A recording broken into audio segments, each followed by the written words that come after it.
মোৰ ল'ৰাটোৰ বিয়া মই পাতি দিলোঁ। সি এজনী ছোৱালীক ভাল পাইছিল, কিন্তু মই নিবিচাৰিলোঁ যে মোৰ ল'ৰাই তাইক বিয়া কৰাওক। বহু কথা বুজাই দি গাঁৱৰ সাধাৰণ ছোৱালী এজনীৰ লগত বিয়া পাতি দিলোঁ। ছোৱালীজনীৰ নাম সুবাসনা। মই জানিছিলোঁ যে সেই ছোৱালীজনী মোৰ ল'ৰাটোৰ বাবে ভাল হ'ব আৰু এই ঘৰখনৰ বাবে বহুত ভাল হ'ব। সেইবাবে সেই ছোৱালীজনীক মই ল'ৰাৰ লগত বিয়া কৰাই দিলোঁ। সুবাসনা আমাৰ ঘৰলৈ বিয়া হৈ আহিল। ছোৱালীজনী পৰিয়ালৰ লগত মিলিব পৰা আছিল। বয়োজ্যেষ্ঠসকলক সন্মান কৰিছিল আৰু ঘৰুৱা কাম কৰিছিল। মোৰ বিয়া মাত্ৰ 20 বছৰ হ'ল, কিন্তু মই ল'ৰাটোক এই ছোৱালীজনীৰ লগত বিয়া দি ভাল কাম কৰা যেন অনুভৱ হ'বলৈ ধৰিলে। মোৰ ল'ৰাৰ অমৰেও যেন সুখী হৈছিল। কিন্তু সেই নিশাৰ পিছত মোৰ চিন্তাধাৰা সলনি হ'ল। এদিন ৰাতি প্ৰায় 1 বজাত মোৰ ল'ৰাৰ কোঠাৰ পৰা চিঞৰ-বাখৰ শব্দ আহিবলৈ ধৰিলে। এই চিঞৰবোৰ মোৰ বোৱাৰী আছিল। মই অলপ সময় শুনিলোঁ আৰু তাৰ পিছত তাই চিঞৰ-বাখৰ বন্ধ কৰি দিলে। অমৰৰ দেউতাকক মোৰ স্বামী এই সকলোবোৰ শুনিছিল, কিন্তু তেতিয়া আমি তেওঁক ৰাতি সোধাটো উপযুক্ত বুলি নাভাবিলোঁ। সেইবাবে মই দুৱাৰত টোকৰ নিদিলোঁ। ৰাতিপুৱা মোৰ সৰু ল'ৰাটোৱেও সুধি আছিল, মা, ৰাতি কোনে চিঞৰিছিল? মই তাক কাটি দি ক'লোঁ, কোনো নাই, হয়তো বাহিৰৰ পৰা কোনোবাই চিঞৰিছে। সেইদিনাৰ পৰা মোৰ বোৱাৰীৰ স্বভাৱ সলনি হৈ গ'ল। গোটেই দিনটো তাই নিমাত হৈ আছিল। মই ভাবিছিলোঁ হয়তো স্বামী-স্ত্ৰীৰ মাজত কিছু আলোচনা হ'ব পাৰে। গতিকে পিছদিনা ৰাতি 1 বজাত মই একো সোধা নাছিলোঁ। মোৰ ল'ৰাৰ কোঠাৰ পৰা আকৌ চিঞৰ-বাখৰ আৰু কান্দোনৰ শব্দ আহিবলৈ ধৰিলে। সেই নিশা সেই শব্দটো প্ৰায় 15 মিনিটমান চলিল। মোৰ ছোৱালীজনী উঠি আমাৰ ৰুমৰ দুৱাৰত টোকৰ মাৰিলে। দুৱাৰখন খুলি দিলোঁ। দেখিলোঁ তাই বৰ ভয় খাইছে। ক'লে, মা, এইটো কি? নবৌৱে কিয় প্ৰতিনিশা কান্দি কান্দি চিঞৰি থাকে? কি হয়, কোঠাটোৰ ভিতৰলৈ গৈ দুৱাৰখন খুলি দিওঁ নি?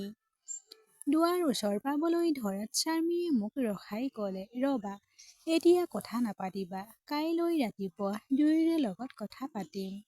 সেই ৰাতি মোৰ টোপনি অহাটো কঠিন হৈ পৰিছিল।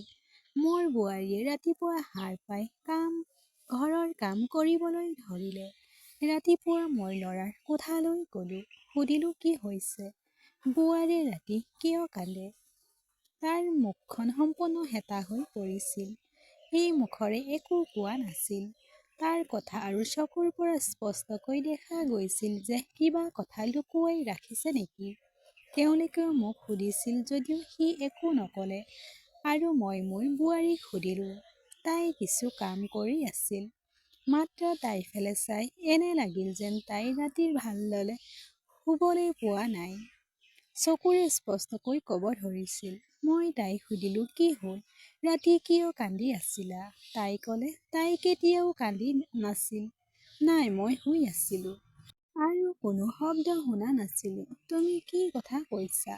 হয়, মোৰ বোৱাৰীয়ে বা মোৰ ল'ৰাটোৱে সেই কোঠাটোত কি হৈ আছে গম পাইছিল।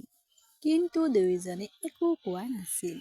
কিন্তু দুয়োৰে মুখৰ পৰা স্পষ্টকৈ দেখা গৈছিল কিবা এটা লুকুৱাই ৰাখিছে দুয়োজনে। কিন্তু কি? এতিয়া যেতিয়া ৰাতি হয় মোৰ টোপনি নাহে, কাৰণ মাজনিশা আকৌ একেই কথা হ'ব। বোৱাৰীয়ে চিঞৰি চিঞৰি কান্দিছিল জোৰেৰে। সেই কোঠাটোত কি হয় তাক লৈ মনত বহু প্ৰশ্ন উত্থাপন হৈছিল। তাৰ পিছত এদিন ৰাতি প্ৰায় 1 বজাত মোৰ ঘৰত কিবা এটা অঘটন ঘটিল, যিটো মই কেতিয়াও কল্পনা কৰা নাছিলোঁ।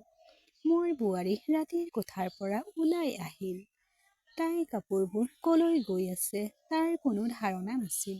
চুলি মেলি তাই আহি ঘৰৰ চোতালত বহিল, চিঞৰিবলৈ ধৰিলে আৰু জোৰেৰে কান্দিবলৈ ধৰিলে। আমি পৰিয়ালৰ সকলো সদস্য ওলাই আহিলোঁ। মোৰ ল'ৰাটো ভয় খাই কোঠাটোৰ পৰা ওলাই আহিল।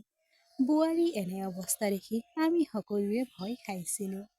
মই মোৰ ল'ৰাটোক সুধিলোঁ, এইটো কি? সি ক'লে, মা, চাওকচোন, তাই প্ৰতিনিশা এক বজাৰত এই কামটো কৰে। কি ক'ম তোমালোকক? ৰাতিপুৱা সুধিলে তাই একো মনত নাথাকে। তাই কয় মই একো কৰা নাই। কিছু সময়ৰ পিছত বোৱাৰী শান্ত হলে ল'ৰাটোৱে তাইক কোঠালৈ লৈ গৈ শুবলৈ দিলে। মই ভাবি আছিলো কি হৈছে বোৱাৰী। ল'ৰাক ক'লো তাই ঘৰলৈ ফোন কৰিব ৰাতিপুৱা আহিবলৈ।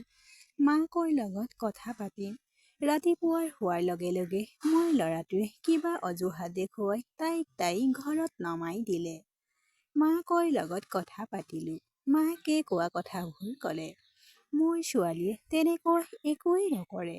অমৰক বিয়া কৰাবলৈ মই ভাবিছিলো সেয়া হ'ব নোৱাৰিলে। বোৱাৰী ঘৰ এৰি যোৱা 15 দিন হ'ল। এই সময়ছোৱাত তাই ঘৰৰ পৰা ফোন আহি থাকিল যদিও মই এৰাই চলি থাকিলো। মোৰ ল'ৰাটোৱে কৈ আছিল যে মোৰ বাবে সেই দিনবোৰ কেনেকুৱা হ'ল সেয়া কেৱল মইহে জানো। মই তাক ঘূৰাই আনিব নোৱাৰো। তাই মোৰ প্ৰাণ কাঢ়ি নিলে। তুমি কি কৰিবা মা? মই আকৌ তাৰ ওপৰত বিশেষ হেঁচা নিদিলো। কিন্তু মই নিজকে গালি পাৰি আছিলো। সেই ছোৱালীজনীৰ লগত মোৰ ল'ৰাটোক কিয় বিয়া কৰাই দিলো? এতিয়া মোৰ ঘৰৰ কোনেও নিবিচাৰিলে যে তেওঁ ঘূৰি আহক। এই সকলোবোৰ কথাতে 4 মাহ পাৰ হৈ গ'ল। তাৰ পিছত এদিন হঠাৎ মোৰ বোৱাৰীয়ে নিজৰ বস্তু লৈ মোৰ ঘৰলৈ উভতি আহিল। তাই অহাৰ লগে লগে তাই মোক কয় মা, মই জানো আপুনি মোৰ বিষয়ে কি ভাবিছে, কিন্তু আপুনি নাজানে সত্য কি। তাই কথাৰ পৰা মই অনুভৱ কৰিলো যে তাই ক'ব বিচৰা কিবা এটা কথা আছে। মোৰ ল'ৰাটো ঘৰলৈ আহি তাইক দেখি খং উঠিল আৰু ক'লে, কিয় ঘূৰি আহিলা ইয়ালৈ? মই আৰু এই ঘৰত থাকিব নোৱাৰো। মই গুচি যাম। মোৰ বোৱাৰীয়ে ক'লে যে সেই মুহূৰ্ততে সত্য ওলাব বুলি কিয় ভয় কৰে। সত্য কি সেয়া সকলোকে কওক। মই কিয় তেনেকৈ কৰিলো? পুতেকে ক'লে সত্য কি? সত্যটো হ'ল তুমি পাগল আৰু তুমি প্ৰতিনিশা তেনেকৈয়ে কৰা। বোৱাৰীয়ে ক'লে মা, আজি যিজন ব্যক্তি আটাইতকৈ বেছি দুখী আৰু অশান্তি পাইছে তেওঁ মোৰ বাহিৰে আন কোনো নহয়। মই মোৰ স্বামীৰ কথা শুনি বিশ্বাস কৰিছিলো। মই ক'লো কি ক'ব বিচাৰিছা? তাৰ পিছত বোৱাৰীয়ে কোৱা কথাখিনি শুনি মোৰ ভৰিৰ তলত মাটি পিছলি গ'ল। তাই কৈছিল যে আপোনাৰ ল'ৰাটোৱে মোক প্ৰথম ৰাতিৰ পৰা এই নাটকখন কৰিবলৈ কৈছিল, কিন্তু মই মান্তি হোৱা নাছিলো। তেওঁ কৈছিল যে আমি দুয়ো বেলেগে বেলেগে ডাঙৰ চহৰলৈ গৈ তাতে থাকিম। যদি মোৰ পৰিয়ালৰ লোকে মোক এনেকৈ এৰি নাযায়, কিন্তু তুমি যদি এনেকুৱা এখন নাটক কৰে, তেতিয়া তেওঁলোকে ভয় খাব আৰু তেতিয়া আমি পৃথকে পৃথকে থাকিম। প্ৰথমে মই ক'লো যে ইয়াত সকলোৱে ভাল, কিন্তু তাৰ পিছত যেতিয়া তেওঁলোকে মোৰ লগত কথা নাপাতিলে, তেতিয়া মই তেওঁলোকৰ কথাত সন্মতি দিব লগা হ'ল। আৰু তাৰ পিছত যেতিয়া মই সকলো নাটক কৰিলো, তেতিয়া মোক মাৰ ঘৰত থৈ আহিলেগে। আপোনালোকৰ সকলোৰে দৃষ্টিত মই পাগল বুলি প্ৰমাণিত হলো। আৰু কোনে জানে আৰু কি কি ভাবিছে মোৰ বিষয়ে। তাৰ পিছত মোৰ ফোনটো তুলি লোৱা নাই। মই মোৰ ঘৰত তেওঁৰ বাবে অপেক্ষা কৰি আছিলো, কিন্তু তেওঁ মোক নিবলৈ নাহিল। মই বুজিলো যে তেওঁ মোক মূৰ্খ পাতিছে, মোক মিছা কথা কৈছে, মোৰ জীৱনৰ পৰা আঁতৰাই পঠিয়াব বিচাৰিছে। এই কথা মই বুজিলো। এতিয়া মই নিজেই সিহঁতৰ পৰা আঁতৰি যাম। কিন্তু মোৰ ইচ্ছা আছিল সত্যটো আপোনালোকৰ সকলোৰে সন্মুখত ওলাই আহক। বোৱাৰীয়ে কোৱা কথাবোৰ মই সম্পূৰ্ণ বিশ্বাস কৰিছিলো। মোৰ ল'ৰাটোৱে ক'লে, যদি আপুনি ৰাখিব বিচাৰে তেন্তে ৰাখক। আপুনি মোক মই বিচৰা ছোৱালীজনীক বিয়া কৰাবলৈ নিদিলে আৰু এই গাঁৱৰ এজনী ছোৱালীক বিয়া কৰি দিলে। মই বিচাৰিছিলো তাই ইয়াৰ পৰা আঁতৰি যাওক। আপুনি এতিয়া বিচলিত হৈছে। মই কি কৰিলো সেইটো ভাবি চাওক। এতিয়াও মই তাইক মোৰ পত্নী বুলি নাভাবো। মই মোৰ ল'ৰাক ক'লো, পুত্ৰ, তুমি এই ঘৰত থাকিব বিচৰা নে নাই থিৰাং কৰা। মোৰ বোৱাৰী এইখন ঘৰতে থাকিব আৰু যিজনে তেওঁক নিজৰ অধিকাৰ আৰু সন্মান নিদিয়ে তেওঁ এই ঘৰত থাকিব নোৱাৰে। এইদৰে ষড়যন্ত্ৰ কৰিব পাৰে। সেইটো কেৱল মাকৰ পৰা প্ৰতিশোধ ল'বলৈ যি এজনী নিৰহ ছোৱালীক যিকোনো কাম কৰিবলৈ ক'ব পাৰে। কিন্তু ল'ৰা, মাত্ৰ ভাবিছোৱা তুমি তাইক কি কৰিবলৈ কৈছিলা। তাই কেৱল নিজৰ বাবে কৰিছিল আৰু আন কাৰো বিষয়ে একো নাভাবিলে, মাত্ৰ তোমাৰ চিন্তা কৰিলে। এনে পত্নী ক'ত পাবা বুলি ভাবিছা? তুমি এজন অতি দুৰ্ভগীয়া ব্যক্তি যিয়ে এই ছোৱালীজনীক এৰি যাব খোজে। মোৰ ল'ৰাৰ বাবে হীৰাটো বাছি লোৱাত মোৰ বৰ ভাল লাগিল, কিন্তু হয়তো মোৰ ল'ৰাটো তাইৰ যোগ্য নাছিল। বোৱাৰীক মৰমেৰে সাবটি ধৰিলোঁ। মোৰ ল'ৰাটো কলৈকো যোৱা নাছিল।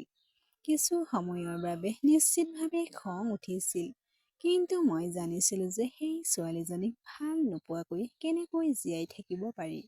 অৱশেষত সকলো লাহে লাহে ভাল হ'বলৈ ধৰিলে।